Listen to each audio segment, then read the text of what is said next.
It's so nice to see so many guests with us in church this morning.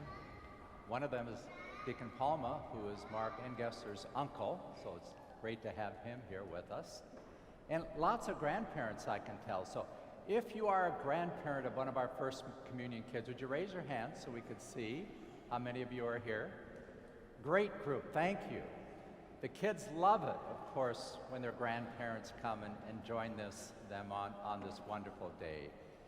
And grandparents, you know very well that you've got a very important role, and that is to continue to be great Catholic models for these little ones, to continue to encourage them and pray for them and just ask God's blessing as they continue to grow and become the kind of Catholic Christian that we want them to be. So I'm glad you're all here. And to our kids, I had to get closer and take a look at you. I barely recognize you all dressed up. Are these the uniforms you're going to wear in church from now on? I mean, in school from now on? Is this it? This isn't it? You don't think so? Probably best. Especially yours, Blaze, with a white suit. That would not go well at recess time. I can tell that. So, no red Kool-Aid for you today or for any of the girls in their white dresses. What a disaster that would be.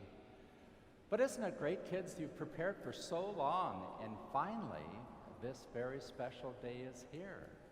We've all been waiting for it. It's really one of my absolute favorite days of the year to see you all dressed up, to see you with your families and friends, and to have this privilege of receiving Jesus for the very first time.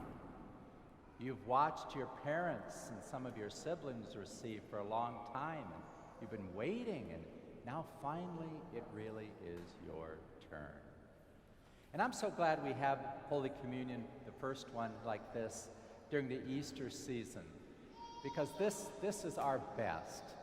Easter's who we are. We're just so Easter people of the resurrection. And so this is time for us to celebrate the new life that Jesus has and is giving to us. And kids, you've noticed in our scripture readings here lately that Jesus has really been working hard that people would believe in him, that he really was alive. It's like he's just doing all these extra things to convince them.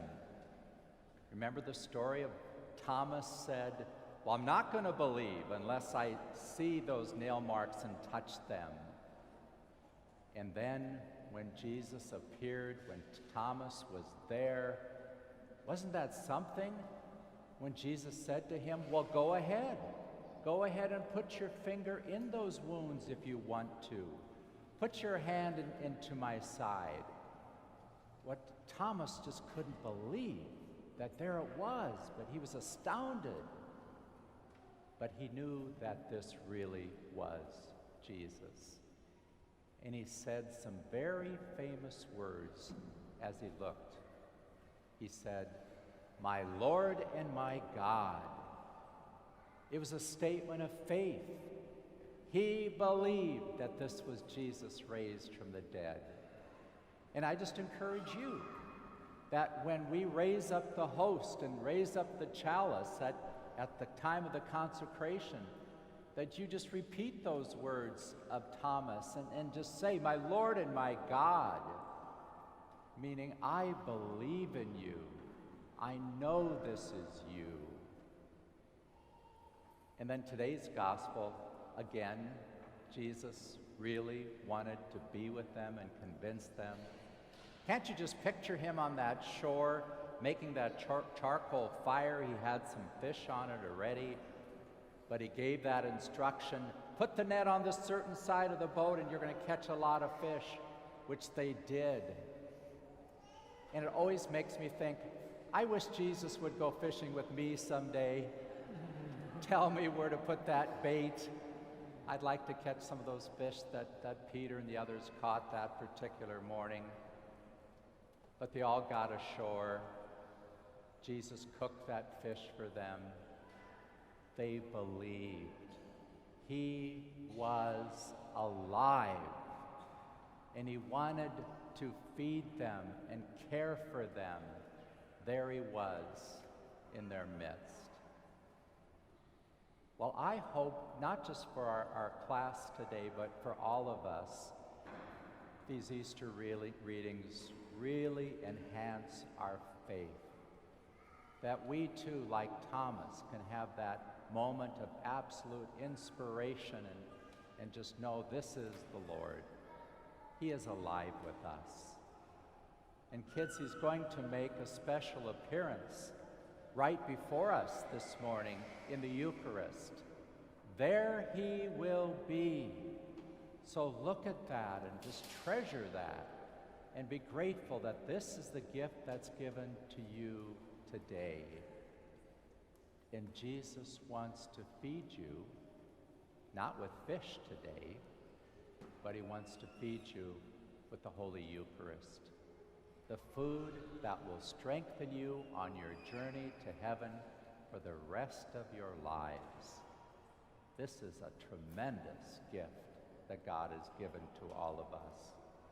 I hope that you'll never take it for granted, but always appreciate that this is Jesus coming to you and to all of us to let us know that he's present and let us know that he wants to nourish us on our way to heaven.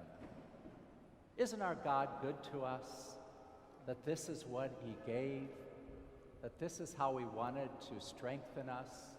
It's absolutely profound, and that's why I hope that you and I will never, as I said, take it for granted, but that we're always grateful. So soon, that bread, that wine will be changed. And you kids have learned so well that even though it's going to look like bread and look like wine, it won't be, because it is God's will that that's changed into the Lord's body and blood so that you can receive him. This is the gift of the day and really the gift of your whole lifetime. So may God bless you all today and always. I'm hoping that today will just be the first Sunday that you will receive communion of a lifelong of receiving. The greatest gift you can give Jesus is to be here as often as you can. It'd be wonderful if you were at a Mass every Sunday for the rest of your lives to say to God, I honor you, and I love you, and I want to receive you. That would be a great gift. So hunger for Jesus. He's here for you, and today you know that he's especially here to be with you and to strengthen you. God bless you all.